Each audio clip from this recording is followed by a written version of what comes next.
जय Hind and hello guys, स्वागत है आपका आपके अपने YouTube चैनल ज्ञानदेह होस्ट में। और इस वीडियो में मैं आपको बताने वाला हूं केंद्रीय विद्यालय संगठन यानी कि KVS class first admission online form 2024-2025 के बारे में कि कैसे आपको ये फॉर्म फिलअप करना है। तो आप इस वीडियो को देखते रहिए, यहाँ पर आपको स्टेप बाय स्टेप पूरी जानकारी दी जाएगी जिससे कि आप इस फॉर्म को बिना किसी मिस्टेक के भर पाएंगे। तो चलिए गाइज शुरू करते हैं। गाइज अगर आप चैनल के ऊपर नए हैं और आपने अभी तक चैनल को सब्सक्राइब नहीं किया तो पहले तो चैनल को सब्सक्राइब कर लो, क्योंकि यहाँ पर आपको इस फॉर्म के बारे में आगे आने वाले सभी अपडेट दिए जाएंगे। इसके अलावा गाइज अगर आपने वीडियो को लाइक नहीं किया तो यार वीडियो को भी लाइक कर देना, क्योंकि आपके एक लाइक करने से काफी सारा मोटिवेशन मिलता है और जो कि मुझे ये बताता है कि यहाँ जो मैंने आपको इन्फॉर्मेशन दी है वो आपको पसंद आई है और आप यहाँ पर ऐसे ही मुझे आगे भी सपोर्ट करना चाहते हैं। तो यार वीडियो को लाइक कर दीजिएगा। अब चलिए पॉइंट पर आते हैं। तो वीडियो के डिस्क्रिप्शन में मैंने आपको एक लिंक दिया है जो कि हमारी वेबसाइट का। ये लिंक आपको ओपन करना अनिवार्य है। जैसे ही आप इसको ओपन करेंगे तो आपको जानने को मिलेगा कि इसमें आप लोग फॉर्म को 1 अप्रैल 2024 से लेकर के 15 अप्रैल 2024 तक भर पाएंगे। एज आपकी मिनिमम या फिर कह लीजिए कि आपके बच्चे की एज मिनिमम 6 साल होनी चाहिए 31 मार्च 2024 तक। एंड इसमें यहाँ पर जैसे कि मैंने कहा कि किसी भी कैटेगरी कैंडिडेट से कोई एप्लीकेशन फीस नहीं ली जाएगी। और आप देख भी सकते हैं कि क्लास फर्स्ट पर मिनिमम एज कितनी है और मैक्सिमम एज कितनी है, क्लास 2 पर अप्लाई करने के लिए मिनिमम एज कितनी और मैक्सिमम एज कितनी, ये सब इंफॉर्मेशन आपको यहाँ पर दी गई है। तो ये सभी जानकारी चेक करने के बाद आप ऑफिशियल नोटिफिकेशन PDF के ऊपर क्लिक करके अगर नोटिफिकेशन से कोई जानकारी और देखना चाहते हैं तो आप यहाँ पर देख सकते हैं। एंड गाइज अगर आपको इसके बारे में ऑलरेडी सब कुछ पता है पहले से तो फिर आप इसमें अप्लाई करेंगे। अप्लाई करने के लिए आप इंपोर्टेंट लिंक के सेक्शन में आएंगे और apply online registration link open करेंगे। देन आपके सामने कुछ ऐसा इंटरफेस आएगा जैसे कि आप यहाँ पर वीडियो में देख सकते हैं। आपके पास ये सब चीजें होनी चाहिए। तो आप यहाँ पर इन सभी को चेक करने के बाद में यहाँ पर टिक करेंगे।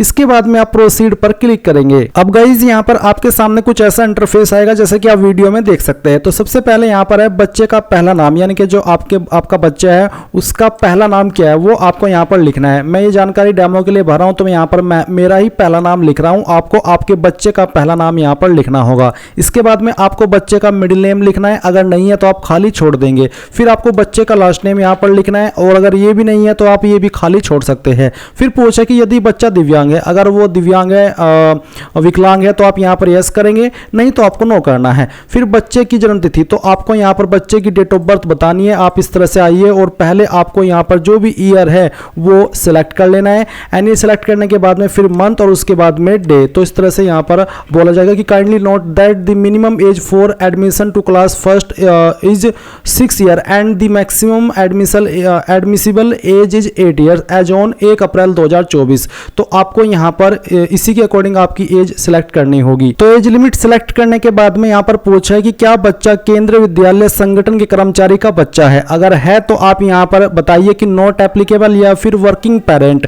अगर आपके ऊपर ये चीज लागू नहीं हो रही है तो आप यहाँ पर नॉट एप्लीकेबल के ऊपर क्लिक करेंगे। एंड अगर है तो आप वर्किंग पेरेंट सिलेक्ट कर लेंगे। इसके बाद में आपको ईमेल आईडी यहाँ पर डालनी है, अपनी मोबाइल नंबर यहाँ पर डालना है। इसके बाद एक कैप्चा कोड फिल करना है और उसके बाद इन सभी जानकारी को चेक करते हुए रजिस्टर पर क्लिक करना है। अब आपके मोबाइल नंबर के ऊपर एक OTP सेंड किया गया होगा, वो OTP आप यहाँ पर डालें, ये कैप्चा कोड फिल करें और उसके बाद में वेरीफाई के ऊपर क्लिक कर दे। वेरीफाई पर क्लिक करने के बाद आप यहाँ पर देखेंगे कि आपका सक्सेसफुली रजिस्ट्रेशन हो चुका है। आपको नेम, लॉगिन कोड, बच्चे की डेट ऑफ बर्थ और आपका रजिस्टर्ड मोबाइल नंबर यहाँ पर दिखाई दे रहा है। ये आपको यहाँ से या तो स्क्रीनशॉट ले लेना है या फिर आपको इस जानकारी को नोट कर लेना है, क्योंकि ये बहुत ही महत्वपूर्ण जानकारी है। एंड उसके बाद में आप यहाँ पर देख सकते हैं कि प्रिंट का ऑप्शन भी दिया है। आप यहाँ पर अगर आपके पास प्रिंटर नहीं है तो PDF के रूप में सेव कर ले और बाद में प्रिंट करा लीजिएगा। एंड देन फिर आप यहाँ पर क्या करेंगे, आपको प्रिंट के ऊपर जो क्लिक हियर का ऑप्शन है इसके ऊपर क्लिक करना है। इसके ऊपर क्लिक करने के बाद में जो लॉगिन कोड अभी आपको मिला है वो यहाँ पर डालना है। बच्चे की जो डेट ऑफ बर्थ अभी आपने यहाँ पर भरी वो डेट ऑफ बर्थ अभी आपको दोबारा से सिलेक्ट करनी है और फिर आपने जो मोबाइल नंबर रजिस्टर किया वो नंबर यहाँ पर डालना है। ये कैप्चा कोड फिल करना है और लॉगिन के ऊपर क्लिक करना है। अब आपके सामने यहाँ पर आपकी बेसिक इंफॉर्मेशन दिखाई दे रही है जो कि अभी आपने भरी रजिस्ट्रेशन के टाइम, और कुछ जानकारी अभी आपको यहाँ पर और भरनी है। जैसे कि आप यहाँ पर जेंडर सिलेक्ट करेंगे, बच्चे का मेल, फीमेल या फिर थर्ड जेंडर जो भी है वो आप ये सिलेक्ट कर ले। फिर है परिवार का आयु वर्ग, तो यहाँ पर है कम आय वर्ग के अंतर्गत नहीं आते, आप आर्थिक रूप से कमजोर वर्ग के अंदर अगर आप आते हैं, या फिर गरीबी रेखा से नीचे, तो जो भी आपका वर्ग है वही आपको यहाँ पर सिलेक्ट कर लेना है। जैसे कि अगर मैं यहाँ पर पहले वाला ऑप्शन सिलेक्ट करता हूँ तो आपके सामने कोई अतिरिक्त ऑप्शन नहीं आ रहा है, सिंपली यहाँ पर आपकी कास्ट कैटेगरी पूछी जा रही है जो कि बतानी है आपको, जनरल, ओबीसी या फिर एससी या फिर एसटी, और उसके बाद में जो बच्चे का ब्लड ग्रुप है वो क्या है। अगर आपको नहीं पता तो आप यहाँ पर चूज ब्लड ग्रुप यही रहने दें, और अगर आपको पता है बच्चे का ब्लड ग्रुप तो वो आप यहाँ पर सिलेक्ट कर ले। इसके बाद अगर आप सेकंड ऑप्शन टिक करते हैं इकोनॉमिकली वीकर सेक्शन का, अगर आप ईडब्ल्यूएस कैटेगरी से बिलोंग करते हैं तो फिर आपको यहाँ पर बताना है ईडब्ल्यूएस प्रमाण पत्र, यानी कि जो आपका ईडब्ल्यूएस सर्टिफिकेट है उसका नंबर, साथ ही साथ आप यहाँ पर जो आपका ईडब्ल्यूएस प्रमाण पत्र जारी करने की तारीख है वो भी आपको यहाँ पर सिलेक्ट करनी होगी, जो कि आपके सर्टिफिकेट के ऊपर दी गई होगी। ईडब्ल्यूएस जारीकर्ता प्राधिकरण का नाम क्या है, उनकी इश्यूइंग अथॉरिटी आपको बतानी है। ये सर्टिफिकेट जनरली आपका तहसीलदार, नायब तहसीलदार, मजिस्ट्रेट, सीओ, इन पोस्ट के अधिकारी द्वारा जारी किया जाता है। तो जो आपका सर्टिफिकेट है वो आपको उठाना है, और उसमें आपको नीचे की तरफ राइट साइड में जहां पर मोहर लगी हुई होती है, यानी कि जहां पर साइन होकर के रखे होते हैं, वहीं पर आपको सक्षम अधिकारी के बाद में लिखा होगा उस पोस्ट का नाम जिसने आपका सर्टिफिकेट जारी किया है, वही आप यहां पर लिख दीजिएगा। अगर आप यहां पर बीपीएल है तो फिर आपको यहां पर तब भी आपका जो बीपीएल सर्टिफिकेट है उसकी जानकारी देनी होगी। सेम तरीके से बीपीएल सर्टिफिकेट नंबर, बीपीएल प्रमाण पत्र जारी करने की डेट और उसकी इश्यूइंग अथॉरिटी, और बाकी की जानकारी जिसमें कि आपकी कास्ट कैटेगरी है वो आप यहां पर सिलेक्ट करेंगे। एंड उसके बाद में आपको आपका ब्लड ग्रुप जो कि आपके बच्चे का है वो सिलेक्ट करना है, एंड नेक्स्ट के ऊपर क्लिक करना है। अब गाइज आपके सामने सेक्शन 2 आता है जहां पर आपको पूछा है माता का विवरण, यानी कि आपको यहां पर पेरेंट डिटेल देनी है। तो पहले आप यहां पर आपकी जो मदर्स हैं उनकी जानकारी देंगे, तो बताइए मिस्टर, मिसिज, एमआरएस या फिर लेट, तो जो भी है वो आप यहां पर सिलेक्ट कर ले। और उसके बाद में यहां पर आपको आपके फादर का जो डिटेल है वो देना है, तो मिस्टर या फिर लेट जो भी है वो आप सिलेक्ट कीजिए। फिर यहां पर आपको मदर का फुल नेम एंटर करना है, जो भी है वो आप यहां पर एंटर कर दीजिएगा। इसके बाद में आपको आपके फादर का फुल नेम एंटर करना है, यानी कि बच्चे के फादर का पूरा नाम यहां पर आपको देना होगा। नेशनलिटी आपको यहां पर इंडियन सेलेक्ट करनी है, और फिर नेशनलिटी इसमें भी इंडियन ही सेलेक्ट कर लेनी है। अब आते हैं कि क्या आप चाहते हैं कि माता का आवासीय पता पिता के आवासीय पता में फील्ड में समयतः ही लिखा जाए, यानी कि जो आपकी मदर का एड्रेस है वही आपके फादर का एड्रेस है, अगर एक ही है और आप चाहते हैं कि वो इस तरह भी ऑटोमेटिकली आ जाए, जब आप इस तरफ एड्रेस भरे तो फिर आप इस पर हाँ कर दे। एंड हाँ करने के बाद में यहाँ पर कंट्री ऑफ रेसिडेंस में आपको इंडिया सेलेक्ट कर लेना है। इसके बाद में गाइज आपको स्टेट ऑफ रेसिडेंस में आपकी स्टेट सेलेक्ट करनी है, जिसमें कि आप बेसिकली पहले आप मदर का एड्रेस भर रहे हैं, और उसके बाद में आपको सिटी ऑफ रेसिडेंस, तो जो भी सिटी है वो सिटी आपको यहाँ पर लिखनी है। फिर जो एड्रेस है वो क्या है, वो एड्रेस आप यहाँ पर पूरा का पूरा भर देंगे आईडी के अकॉर्डिंग, और पिन कोड क्या है वो भी आपको यहाँ पर डाल देना है। एंड उसके बाद में आप यहाँ पर नीचे देखेंगे लैंडलाइन नंबर, मोबाइल नंबर और फिर ईमेल एड्रेस। यहाँ पर आपको मदर का मोबाइल नंबर देना है और यहाँ पर ईमेल एड्रेस देना है। इस तरफ आप फादर का मोबाइल नंबर देंगे और ईमेल एड्रेस डालेंगे। इसके बाद यदि माता काम करती है तो उनकी जानकारी भी आपको भरनी है, तो उनका ऑक्यूपेशन क्या है, क्या वो करते हैं। अगर वो हाउसवाइफ है तो आप यहाँ पर हाउसवाइफ लिखेंगे, अगर उनका कोई बिजनेस है तो वो आप यहाँ पर लिख देंगे, जो भी है वही आप यहाँ पर लिख दीजिएगा। इसके बाद में ऑर्गेनाइजेशन, यानी कि जहाँ पर वो काम करती है उस संस्था का नाम आपको यहाँ पर देना होगा। सेम तरीके से आपको यहाँ पर फादर की जानकारी देनी है, तो फादर क्या करते हैं उनके यहाँ पर ऑक्यूपेशन लिखना है,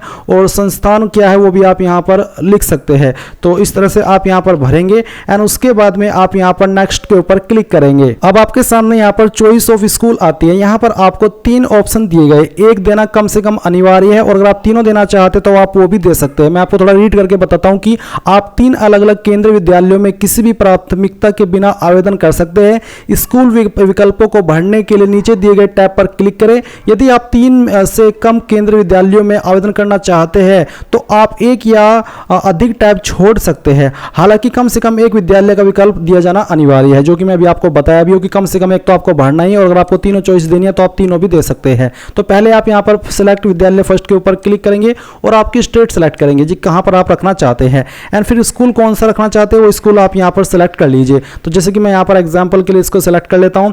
ये सिलेक्ट करने के बाद में यहाँ पर देखेंगे विद्यालय श्रेणी, फिर यहाँ पर प्रायोजक एजेंसी, इसके अलावा यहाँ पर स्थान का प्रकार अर्बन है। आप यहाँ पर इसको व्यू मैप के ऊपर क्लिक करके ये भी देख सकते हैं कि ये कहाँ पर लोकेटेड है। उसके बाद आप नीचे आएंगे और यहाँ पर देखेंगे कि आपको बोला है कृपया नीचे पिता माता के सेवा प्राथमिकता श्रेणी का चयन करें।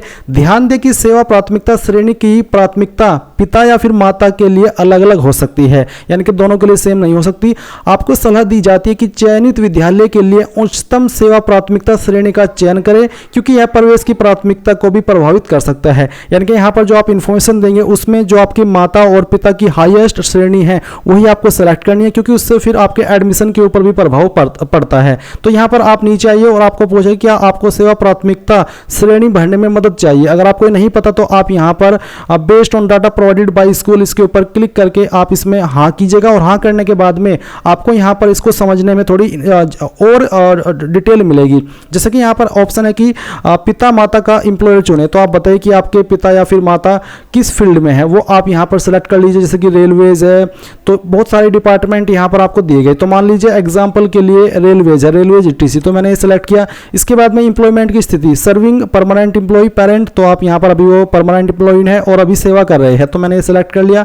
फिर आता है सेवा प्राथमिकता श्रेणी, तो आपको यहाँ पर देखने को मिल रहे हैं कुछ ऑप्शन। यहाँ पर आपका फर्स्ट है, 2 है, 3 है, 4 है, 5th है और 5 है। जैसे कि पहला है कि children of transferable and non transferable central government employee and children of ex serviceman, this will also include children of foreign national official who come on deputation और transfer to India on invitation by government of India.